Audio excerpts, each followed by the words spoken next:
11299, recording from my bedroom. This is my first in a series of reviews. By the way, my reviews are not going to be based, all of them, not all of them are going to be based off Mortal Kombat. There's going to be some plushies, there's going to be some videos with my sister in them, which, tell me, I don't want them in there. So, for now, let's just review this kick butt game. Now, this version does have a few problems, but I have to say, this version is probably the best released on its platform at this time. I mean, if you look at all the characters, you have everybody. The graphics, they're a little blurry, like I said before. Did I say that? The graphics are kind of blurry anyway. So, but as you can see, there's no lightning. But, you know, the battle plan looks pretty close to the arcade. And the colors are near perfect.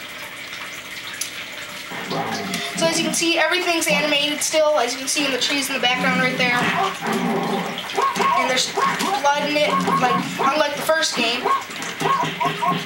And you can definitely, as you may be able to tell, there's not many bugs with this version. There are a couple of them. Like sometimes when you start it up, it freezes, which is like, you know, almost every single game for the Super Nintendo.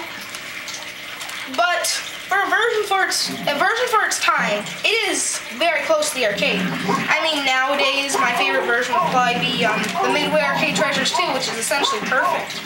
But for a retro system, it has everything. As you can see, I'm about to do a fatality. And almost all the speech has been added in.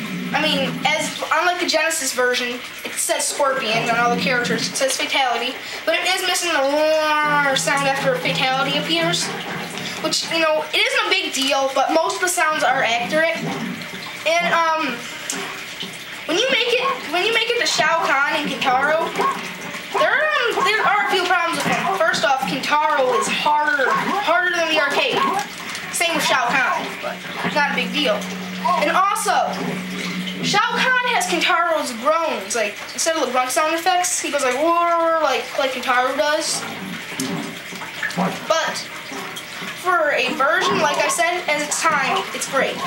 People had high expectations, actually pretty low expectations after the first one, simply because of the bad gameplay and no blood. But this game went beyond, and I mean beyond, people's expectations. There we go.